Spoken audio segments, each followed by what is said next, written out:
With just 1 week to go until NXT Heatwave, the show was ramped up, so as we prepare for that, Wesley and Dijak fought for a championship opportunity next week. The Dyad hoped to finally capture the tag team championships, and Trick Williams warmed up for Ilya Dragunov. So yeah, a lot going on in the show, but we start things off with that tag team title match, the family against the Dyad, and after a competitive match, Ivy and Nara arrived to distract the schism at ringside. This allowed the Creeds in Mask to sneak in. They took out Rip Feeder and Jagger Reed and set up Tony D to steal the win with a Uranagi. This was a predictable contest for an open to close. The Creeds were always going to be the two of the men under the yellow mask who cost the Dyad the victory. The action was solid. Fowler and Reed remained very good at tag wrestling, unsurprisingly. The Don and Stacks get better each match. And yeah, the distractions took away from the focus inside the ring. No, that'd be the only complaint. Hopefully, the Schisms versus Steinmeier will finally reach its end soon, but the family needs more tag teams to set them up. But yeah, on the whole, and the start of this match, start of the show, I don't think you can really have too many complaints about it. It gets 7 out of 10 from me. Yeah, this was a pretty solid start to the show. But moving on then to our next match, which was Dana Brooke versus Blair Davenport. Brooke got a little too angry in this bout. After Kalani Jarden stopped her from getting DQs, he stumbled into a running knee strike from Davenport, followed by a second to steal the win. This starts that fine, but ended with a near disastrous series of events between the wrestlers. They were not on the same page before Davenport forcibly pushed their way to the finish. Brooke is trying too hard to sell it turn onto the dark side. The overreacting is already too forced, even before her inevitable turn. NXT is giving her a platform to rebuild herself, but it just kind of feels like it hasn't worked out yet. But Davenport picking up a win, which should set her up quickly for a match against Roxanne, for a title against a slight loss against Roxanne. But yeah, it gets 6 out of 10 for me. Like I say, it was started out fine, then kind of went downhill, but we'll give it a benefit out. You can kind of see the end destination here. So yeah, 6 out of 10.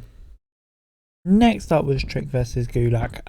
After Brooks and Jensen took out Charlie and Demko ringside, Gulak was no match for motivated Trick Williams. He sealed his win with a whoop that Trick. This was a fairly dominant win, despite the potential distractions at ringside. It was just what Trick needs ahead of a big match against Ilya. While it's an obvious start, Trick still needs to show he can work at a high level without Carmelo in his corner, and this is a chance to do it. And yeah, I think he did a pretty decent job of it, but of course Heatwave will be the major title decider. But I thought this all worked its way towards Heatwave pretty nicely, I have to say. So yeah, 6 out of 10 from me.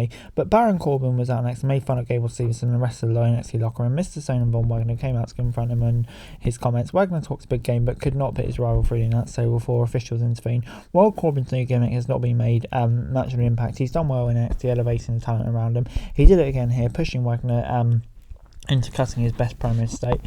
This may be a late part, but the big man continues showing more personality as a monster babyface. He and Corbin may not have the best match at Heatwave, but it should be given the spotlight on Wagner, and yeah, I slowly feel like he's going to get it there.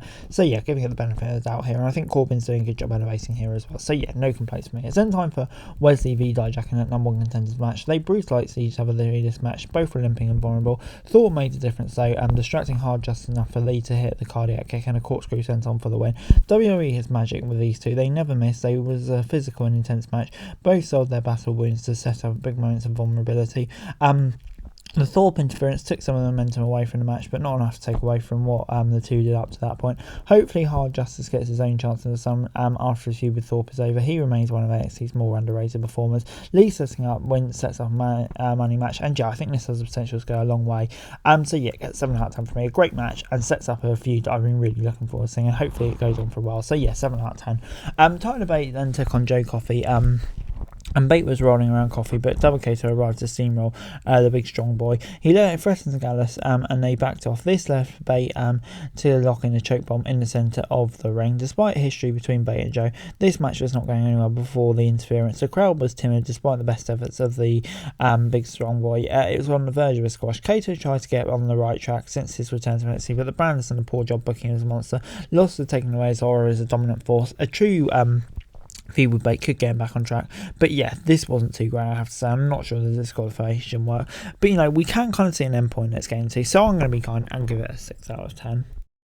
It was then time for Thea Hale versus JC Dane. Thea could not overcome her emotions throughout this match. When Chase got on the apron to stop JC from using it as a weapon, Hale was distracted, setting up a roll-up victory for Jane. This was a long but uninvolved match, going to be significantly longer than it probably needs to be. There was nothing offensive here, but Jane's standing has fallen too much to get this one over without adding move to her Arsenal. Hale has lost some of her spark as well since losing to Stratton. Her overreaction needs to tone down if she ever wants to be taken seriously. And yeah, this gets a 6 out of 10 from me. I don't know. Yeah, Jane just kind of seems to fall off a bit since obviously Toxic Attraction broke up. And yeah, not sure who this benefits, but once again, the Chase G storyline does kind of tie into this. I'll go with a 6 out of 10. Anyway, Wesley kept heckling Cal Meadow until the A champion walked out. The two exchanged words before signing the contract for their Heatwave match. This was rushed, but Meadow only brought everything they could do to the A champions for Heatwave. And yeah, they had slaughter zingers and Lee's termination clear. Despite saying this build, Lee is the heel, and this exchange with the challengers surrounded like the baby faces. Though this will not style the crowd chanting for Meadow. This will be a great match. And yeah, could he be the man to throw Meadow? I don't know. It probably won't happen, but you know, maybe if there's a longer feud, it could well do. So yeah, I thought this was a good way to tie up, even if it was a bit rushed. Maybe could have done this, had the one contender match last week and this week, but who knows. But I thought this is a good way to close the show, I do have to say. And overall this week, NXT gets 6 out of 10 from me. Yeah, I don't know. There's a few questionable booking decisions I have to say on this week's episode of NXT. I found some really good ones, like the Hazley match, but some of the decisions, especially in the women's division, maybe I'm not totally convinced about and need a bit more convincing over. But yeah, it gets a 6 out of 10 from me. But anyway, guys, that's the video. Thanks so much for watching. Like, subscribe, next what's going to be daily wrestling news and subscribe to the channel is going to be greatly appreciated. Thanks very much for watching. Peace.